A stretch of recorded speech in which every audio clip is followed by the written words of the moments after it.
Hello friends, welcome back to my YouTube channel. ನಾನು ಚೆನ್ನಾಗಿದ್ದೀನಿ, ನೀವೆಲ್ಲರೂ ಚೆನ್ನಾಗಿದ್ದೀರಾ ಅಂತ ನಾನು ಭಾವಿಸ್ತೀನಿ. ಇವತ್ತಿನ ವಿಡಿಯೋದಲ್ಲಿ ನಾನು ಬಾದಾಮಿ ಹಾಲು ಮತ್ತು ಬಾದಾಮಿ ಚಟ್ನಿ ಹೇಗೆ ಮಾಡೋದೆಂದು ತಿಳಿಸಿಕೊಡುತ್ತೇನೆ.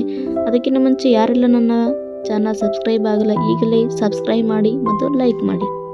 ನಾನಿಲ್ಲಿ 25-30 ಬಾದಾಮಿನ ತೆಗೆದುಕೊಂಡು ಚೆನ್ನಾಗಿ ಮೊದಲು ನೀರಿನಲ್ಲಿ ತೊಳೆದುಕೊಳ್ಳಬೇಕು. ನಂತರ ಅದನ್ನು ಸ್ವಲ್ಪ ನೀರಿನಲ್ಲಿ 8-10 ಗಂಟೆಗಳ ಕಾಲ ನೆನೆಸಿಡ್ತಾ ಇದ್ದೇನೆ. ಪ್ರತಿನಿತ್ಯ 3-4 ನೆನೆಸಿಟ್ಟ ಬಾದಾಮಿಯನ್ನು ತಿನ್ನುವುದು ದೇಹಕ್ಕೆ ತುಂಬ ಒಳ್ಳೆಯದು ಮತ್ತು ಚಿಕ್ಕ ಮಕ್ಕಳಿಗೆ ನೆನೆಸಿಟ್ಟ ಬಾದಾಮಿಯನ್ನು ತಿನ್ನಿಸುವುದರಿಂದ ಅವರ ಬುದ್ಧಿಶಕ್ತಿ ಮತ್ತು ಸ್ಮರಣಶಕ್ತಿ ಅಭಿವೃದ್ಧಿಯಾಗುತ್ತದೆ. ಬಾದಾಮಿಯು ಅನೇಕ ಔಷಧೀಯ ಗುಣಗಳನ್ನು ಸಹ ಹೊಂದಿದೆ. ಈ ಬಾದಾಮಿ ಅತಿ ಹೆಚ್ಚು ಪೋಷಕಾಂಶಗಳನ್ನು ಹೊಂದಿದ್ದು ಇದನ್ನು ಬಾದಾಮಿ ಹಾಲಿನ ರೂಪದಲ್ಲೂ ಸಹಿತ ಸೇವಿಸುತ್ತಾರೆ ಹಾಗೂ ಇದರಿಂದ ಎಣ್ಣೆಯನ್ನು ಸಹಿತ ತಯಾರಿಸುತ್ತಾರೆ. ನಂತರ ನೆನೆಸಿಟ್ಟಂತಹ ಬಾದಾಮಿಯನ್ನು ಚೆನ್ನಾಗಿ ನೀರಿನಲ್ಲಿ ತೊಳೆದುಕೊಳ್ಳಬೇಕು. ಆನಂತರ ಅದರ ಮೇಲ್ಗಡೆ ಇರುವಂತಹ ಹಳದಿ ಪದರವನ್ನು ತೆಗೆಯಬೇಕು. ಬಾದಾಮಿಯು ಔಷಧೀಯ ಗುಣವನ್ನು ಹೊಂದಿದ್ದು ಅತಿ ಹೆಚ್ಚು ಪೋಷಕಾಂಶಗಳನ್ನು ಹೊಂದಿದೆ. ಇದರಲ್ಲಿರುವ ವಿಟಮಿನ್ ಇ, ಆ್ಯಂಟಿ ಆಕ್ಸಿಡೆಂಟ್ ಮತ್ತು ಆರೋಗ್ಯಕರ ಕೊಬ್ಬು ನಮ್ಮ ದೇಹದ ಚರ್ಮವನ್ನು ಸುರಕ್ಷಿತವಾಗಿ ಪೋಷಿಸುತ್ತದೆ. ಬಾದಾಮಿ ಚರ್ಮವನ್ನು ತೇವಗೊಳಿಸಲು ಮತ್ತು ಹೈಡ್ರೇಟ್ ಮಾಡಲು ಸಹಾಯ ಮಾಡುತ್ತದೆ. ಪ್ರಪಂಚದಲ್ಲಿರುವ ಅತಿ ಆರೋಗ್ಯಕರ ಆಹಾರದಲ್ಲಿ ಬಾದಾಮಿಯು ಅಗ್ರಸ್ಥಾನವನ್ನು ಪಡೆದುಕೊಂಡಿದೆ. ಬಾದಾಮಿಯು ಅದ್ಭುತ ಆರೋಗ್ಯಕರವಾದಂಥ ಪೋಷಕಾಂಶಗಳನ್ನು ಹೊಂದಿದೆ. ಈ ರೀತಿಯಾಗಿ ನೆನೆಸಿದ ಎಲ್ಲ ಬಾದಾಮಿಯ ಮೇಲ್ಪದರನ್ನು ತೆಗೆದುಕೊಂಡು ಸಂಗ್ರಹಿಸಿಕೊಳ್ಳಬೇಕು. ನೆನೆಸಿದ ಎಲ್ಲ ಬಾದಾಮಿಯ ಮೇಲ್ಪದರವನ್ನು ತೆಗೆದಾದ ನಂತರ ಅದನ್ನು ಒಂದು ಮಿಕ್ಸಿ ಜಾರ್ಗೆ ಹಾಕಿಕೊಂಡು ಮಿಕ್ಸಿ ಮಾಡಿಕೊಳ್ಳಬೇಕು. ಮಿಕ್ಸಿ ಮಾಡಿಕೊಳ್ಳುವಾಗ ಅದಕ್ಕೆ ಸ್ವಲ್ಪ ನೀರನ್ನು ಸೇರಿಸಿಕೊಳ್ಳುತ್ತಾ ಹೋಗಬೇಕು. ಬಾದಾಮಿಯು ಕೇವಲ ಚರ್ಮವನ್ನು ಮಾತ್ರ ಪೋಷಿಸದೆ ತಲೆಯ ಕೂದಲಿನ ಬೆಳವಣಿಗೆಗೂ ಸಹಿತ ಸಹಾಯ ಮಾಡುತ್ತದೆ.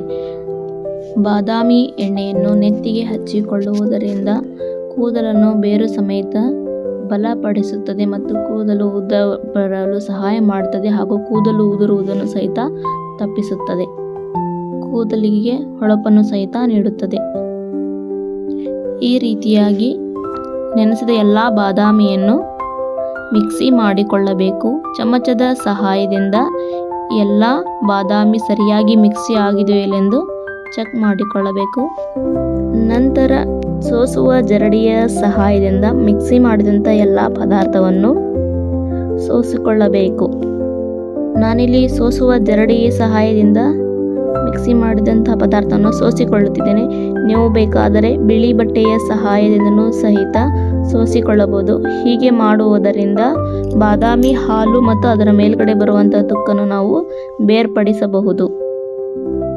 ಒಂದು ವೇಳೆ ಏನಾದರೂ ನಿಮ್ಗೆ ಈ ರೀತಿಯಾಗಿ ಬೇರ್ಪಡಿಸೋಕೆ ಸಾಧ್ಯವಿಲ್ಲ ಅಥವಾ ಸಮಯ ಇಲ್ಲ ಎಂದಾದರೆ ನೀವು ಮಿಕ್ಸಿ ಮಾಡಿದಂತಹ ಬಾದಾಮಿಯನ್ನು ನೇರವಾಗಿಯೇ ಉಪಯೋಗಿಸಬಹುದು. ಬಾದಾಮಿಯು ಫ್ಯಾಟಿ ಆಸಿಡ್ಗಳಿಂದ ತುಂಬಿದ್ದು ಇದು ದೇಹದಲ್ಲಿನ ಇನ್ಸುಲಿನ್ ಮಟ್ಟವನ್ನು ಕಡಿಮೆ ಮಾಡಲು ಮತ್ತು ಕೊಲೆಸ್ಟ್ರಾಲ್ ಮಟ್ಟವನ್ನು ಕಡಿಮೆ ಮಾಡಲು ಸಹಾಯಕವಾಗುತ್ತದೆ. ಇದರಲ್ಲಿ ಫೈಬರ್ ಕಂಟೆಂಟ್ ಸಹಿತ ಜಾಸ್ತಿ ಇರುವುದರಿಂದ ನಮ್ಮ ಜೀರ್ಣಕ್ರಿಯೆಗೂ ಸಹಿತ ಸಹಕಾರಿಯಾಗಿದೆ. ಬಾದಾಮಿಯಲ್ಲಿ ಅತಿ ಹೆಚ್ಚು ಆ್ಯಂಟಿ ಆಕ್ಸಿಡೆಂಟ್ಗಳು ಹೊಂದಿರುವುದರಿಂದ ನಮ್ಮ ದೇಹದ ಚರ್ಮದ ಕ್ಯಾನ್ಸರ್ನಿಂದ ರಕ್ಷಿಸುತ್ತದೆ ಹಾಗೂ ಹಾನಿಕಾರಕ ಪರಿಣಾಮಗಳನ್ನು ಕಡಿಮೆ ಮಾಡಲು ಸಹಾಯವಾಗುತ್ತದೆ.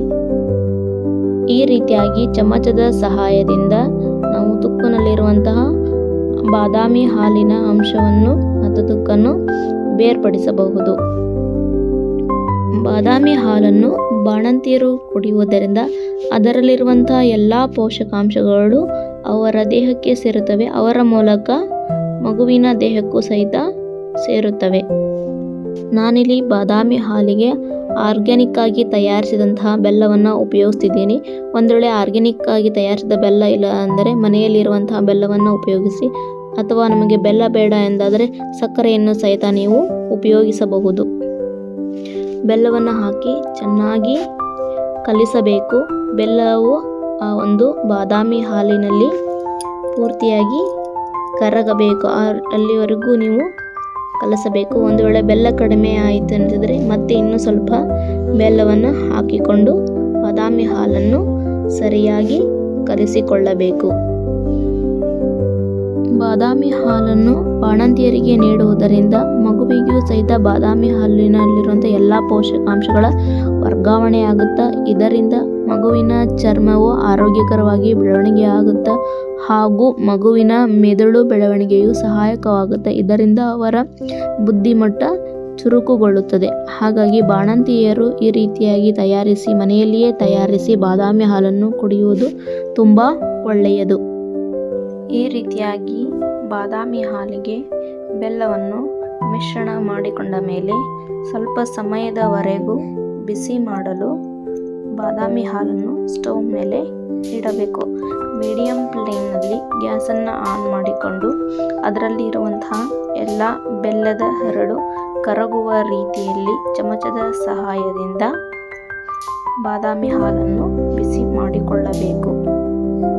ಬಾಣಂತಿಯರು ಈ ರೀತಿಯಾಗಿ ವಾರದಲ್ಲಿ 2 ದಿನ ಬಾದಾಮಿ ಹಾಲನ್ನು ಮನೆಯಲ್ಲೇ ತಯಾರಿಸಿ ಕುಡಿಯುವುದರಿಂದ ತುಂಬ ಒಳ್ಳೆಯದು. ನಂತರ ನಾನಿಲ್ಲಿ ಮನೆಯಲ್ಲೇ ತಯಾರಿಸಿದಂಥ ಶುಂಠಿ ಪೌಡರನ್ನು ಈ ಬಾದಾಮಿ ಹಾಲಿಗೆ ಹಾಕಿಕೊಂಡಿದ್ದೇನೆ. ಇದರಿಂದ ಬಾದಾಮಿ ಹಾಲು ತುಂಬ ಟೇಸ್ಟಿಯಾಗಿ ಬರುತ್ತದೆ. ಮನೆಯಲ್ಲಿಯೇ ಶುಂಠಿ ಪೌಡರ್ ಹೇಗೆ ತಯಾರಿಸಿಕೊಳ್ಳುವುದು ಎಂಬುದನ್ನು ನನ್ನ ಹಿಂದಿನ ವಿಡಿಯೋದಲ್ಲಿ ಹಾಕಿದ್ದೇನೆ. ನನ್ನ ಯೂಟ್ಯೂಬ್ ಚಾನಲನ್ನು ಓಪನ್ ಮಾಡಿ ಮನೆಯಲ್ಲೇ ಹೇಗೆ ಶುಂಠಿ ಪೌಡರ್ ತಯಾರಿಸುವುದು ಎಂಬುದನ್ನು ನೋಡಿಕೊಳ್ಳಿ. ಈಗ ಬಾದಾಮಿ ಹಾಲು ಕುಡಿಯಲು ಸಿದ್ಧ. 2 ಗ್ಲಾಸಿಗೆ ಹಾಕಿಕೊಂಡು ಬಾದಾಮಿ ಹಾಲನ್ನು ಕುಡಿಯಬಹುದು. ಬಾಣಂತಿಯರು ವಾರದಲ್ಲಿ 2 ರಿಂದ 3 ಸಲ ಈ ರೀತಿಯಾಗಿ ಮನೆಯಲ್ಲಿಯೇ ಬಾದಾಮಿ ಹಾಲನ್ನು ಮಾಡಿಕೊಂಡು ಕುಡಿಯುವುದರಿಂದ ಅವರ ದೇಹದ ಚರ್ಮವು ಮೊದಲಿನ ಸ್ಥಿತಿಗೆ ಬರುತ್ತದೆ ಹಾಗೂ ತೂಕ ಇಳಿಯುವಿಕೆಗೆ ಸಹಾಯಕವಾಗುತ್ತದೆ ಹಾಗೂ ಅವರ ಜೀರ್ಣಕ್ರಿಯೆಯು ಸಹಾಯಕವಾಗುತ್ತದೆ. ನೋಡಿದ್ರಲ್ಲ ಸ್ನೇಹಿತರೆ, ಮನೆಯಲ್ಲಿಯೇ ಹೇಗೆ ಬಾದಾಮಿ ಹಾಲನ್ನು ತಯಾರಿಸಿಕೊಳ್ಳುವುದು ಎಂದು ನಾನು ತೋರಿಸಿಕೊಟ್ಟೆ. ನಂತರ ಈ ಬಾದಾಮಿ ಹಾಲನ್ನು ಮಾಡುವಾಗ ಉಳಿದಂಥ ತುಕ್ಕು, ಈ ತುಕ್ಕನ್ನು ಏನು ಮಾಡೋದು, ಹಾಗೆ ಚೆಲ್ಬಿಡೋದ? ಇಲ್ಲ, ಇದನ್ನು ಸಹಿತ ನಾವು ಉಪಯೋಗಿಸಬಹುದು. ಹೇಗಪ್ಪ ಅಂತಂದ್ರೆ ಈ ತುಕ್ಕನ್ನು ನಾವು ಚಟ್ನಿ ಮಾಡಲು ಸಹಿತ ನಾವು ಉಪಯೋಗಿಸಬಹುದು. ಇದನ್ನು ಸಹಿತ ಬಾಣಂತಿಯರು ತಿನ್ನಬಹುದು. ಮೊದಲು ಒಂದು ಮಿಕ್ಸಿ ಜಾರಿಗೆ ಜೀರಿಗೆ, ಈರುಳ್ಳಿ, ಬೆಳ್ಳುಳ್ಳಿ, ಕರಿಬೇವು, ಕೊತ್ತಂಬರಿ, 2 ಮೆಣಸಿನಕಾಯಿಯನ್ನು ಹಾಕಿಕೊಂಡು ಮೊದಲು ಇದನ್ನು ಮಿಕ್ಸಿ ಮಾಡಿಕೊಳ್ಳಿ. ನಂತರ ಅದಕ್ಕೆ ತೆಗೆದಿಟ್ಟಂಥ ಬಾದಾಮಿ ತುಕ್ಕನ್ನು ಸೇರಿಸಿಕೊಳ್ಳಿ. ನಂತರ ಚಮಚದ ಸಹಾಯದಿಂದ ಆ ಮಿಶ್ರಣವನ್ನು ಸರಿಯಾಗಿ ಮಿಶ್ರಣ ಮಾಡಿಕೊಂಡು ಮತ್ತೆ 1 ರೌಂಡು ಮಿಕ್ಸಿ ಮಾಡಬೇಕು. ನಾನಿಲ್ಲಿ ಬಾದಾಮಿ ಚಟ್ನಿ ತಯಾರಿಸಲು ಮೆಣಸಿನಕಾಯಿಯನ್ನು ಉಪಯೋಗಿಸಿದ್ದೇನೆ. ನೀವು ಬೇಕಾದರೆ ಅಚ್ಚ ಖಾರದ ಪುಡಿಯನ್ನು ಉಪಯೋಗಿಸಿ ಬಾದಾಮಿ ಚಟ್ನಿಯನ್ನು ತಯಾರಿಸಬಹುದು. ಇದಾಗಿತ್ತು ಬಾದಾಮಿ ಚಟ್ನಿಯನ್ನು ತಯಾರಿಸುವ ವಿಡಿಯೋ. ಇದೇ ರೀತಿಯಾದಂಥ ಹೆಚ್ಚಿನ ವಿಡಿಯೋಗಳಿಗಾಗಿ ನನ್ನ ಯೂಟ್ಯೂಬ್ ಚಾನಲನ್ನು ಸಬ್ಸ್ಕ್ರೈಬ್ ಮಾಡಿ ಮತ್ತು ಲೈಕ್ ಮಾಡಿ. ಧನ್ಯವಾದಗಳು. ನಿಮಗೆ ನಾನು ಇಂದು ತಯಾರಿಸಿದ ಬಾದಾಮಿ ಹಾಲು ಮತ್ತು ಬಾದಾಮಿ ಚಟ್ನಿ ಇಷ್ಟವಾಗಿರುತ್ತೆ ಎಂದು ತಿಳಿದುಕೊಳ್ಳುತ್ತೇನೆ.